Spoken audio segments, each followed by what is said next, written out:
but this room is where we do packing and value add. So you've got sausages being made at the moment. These are spiced with fig. It's very tasty. We've also got, this is an automatic burger pressing machine, so we can do pre-pressed burger patties for supermarkets, but also for restaurants, fast food chains. These sausage skins give you a much more uniform shape, but you sacrifice on texture. So if you use a traditional sausage skin, which is made from the intestines of lamb or pigs or cattle, you get it has like more of a crunch when it's cooked, and it like snaps between your teeth, and it has a different texture. But the sausages will vary in size, and yeah.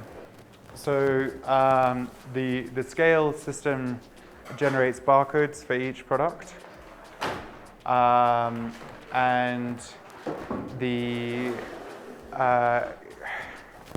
for example, these ones, these are the beef burgers. These are packed today, so they'll have this is their production day. So you'll have a packaging day, an expiry date.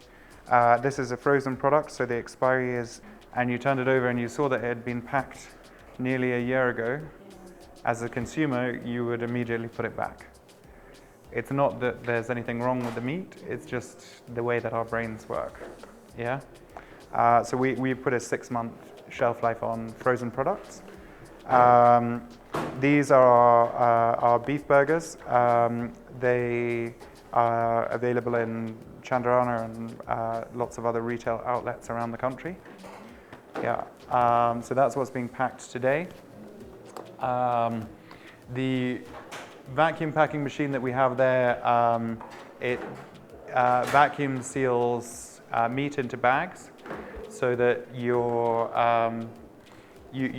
taking out air, so you're taking away oxygen from the meat, which is what gives it an extended shelf life, and that works from a bagging perspective. This Priska, she does lots of the packing and this dispatching.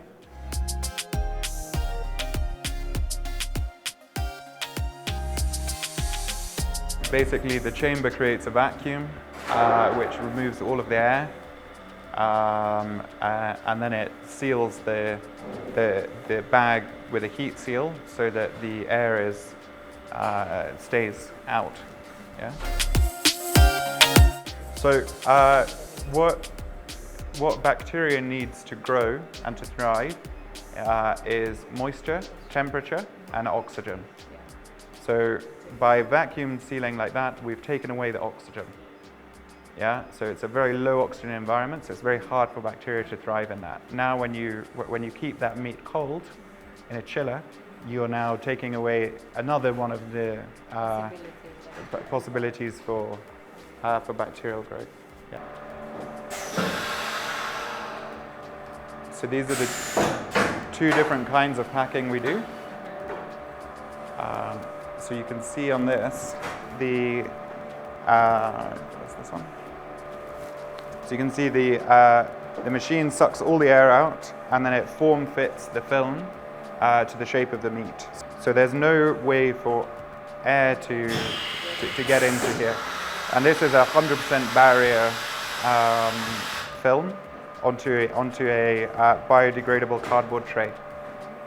Yeah, so it's using very little plastic, and this now has, as long as the meat is stored below 4 degrees, this has a shelf life of 21 days. Natural grass-fed beef, conversely, does the opposite. The way that the animals are managed on the rangeland promote grass growth, which sequesters carbon. They're a key player in a very healthy ecosystem. So we source only from properties and programs like the Livestock to Market program on Barana, and ranches like the group managed by a company called AgWild, who have this kind of environmental impact at the forefront of what they're doing. And then it's not just that, it's the grass-fed, is the quality, we talked about it earlier with the fat, the flavor. It's just eating beef that's been raised in a natural way, you can taste the difference. Meat processing requires some regulations to be followed through, and these are measures which have been put in by the government just to ensure that there is food safety, and just to make sure that whatever will land on your table finally will be food that will be safe for consumption. And here at Well-Hung Butchers, we have Margaret Miner, who works with the veterinary department here in Meru County, and she will be taking us through some of the caution, or rather some of the inspection that she has to carry through, just to ensure that any meat that is being processed here is safe meat for consumers. So Margaret, thank you so much for coming here. So take us through what your job entails, and start with your introduction. Yeah, I am Margaret Miner. I am the meat inspector in charge of Well-Hung Butchers. And with meat inspection, the meat which we normally eat starts its process from the time it arrives in the slaughterhouses. What we normally do when we receive the animals, they are rested. We make them rest before we go for slaughter. And I come in for something we call antemortem. Antemortem means that that animal has to qualify to go through the slaughtering process.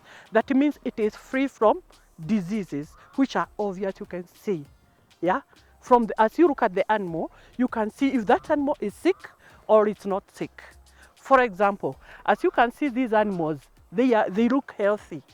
They are healthy, and they are sourced from a known area. Yeah. Normally, with Well-Hung Butcheries, we have something we call traceability. You can trace that meat from where it was brought up from, where it was produced, from the ranches, to the where it's going. Should it be going to the supermarkets or wherever it's going, you can trace that meat all the way to the where it was born. Yeah. So we have something called traceabilities. I think you are taken through by the owner, the proprietor of the slaughterhouse. So this animal, when I come in, I normally look at them when they are here. The way they are feeding, you can see they are feeding properly. There's none which looks sick. Yeah. Again, these animals, they are not limping. I see the way they are walking. They are not limping. They have no swellings. They have no lacrimation. Lacrimation, I mean, there's no watering eyes. The muzzle is wet. It's not dry. What else? The way they check, the way they are studying the posture, it's not tilting the head, or it has no abnormal behavior, such that it's not moving all around crazy way. And that one means if it's making an abnormal behavior, it has some nervous signs. Yeah. So I normally tend to look at all those signs. If it has a starting coat, like now you can see it's cold, so they have a little bit of starting coat kidogo, but they are feeding. That means they are not sick. Like now, these animals, they are here. They are just resting, yeah? And we don't normally feed this animal. Even if they look like if they are feeding, there's nothing much they can feed their stomach here. You can see here there's a water trough. This water trough enables these animals to drink that water so that they can clean the system. So just to highlight what Margaret has said is that the inspections start right from outside, and that is just to check if there are any signs indicating that the animal is sick, and then the animal is meant to rest through the entire time. How long does it take a day? It takes maybe not more than 24 hours. Not more than 24 hours. Not more than 24 hours. Okay, so come with us inside. She will be showing us the second step of inspection. We normally do antemortem because there are some diseases which you can see from outside when the animal is alive, and you can't get it when the animal is slaughtered. For example, rabies. You can easily pick rabies because it's a nervous disease. You can pick it from outside when you're doing antemortem, but not when the animal is already slaughtered. That's why it's very important that an animal should undergo antemortem. Yeah. So now we are in the killing floor.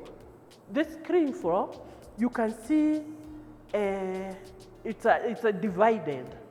This is where we start.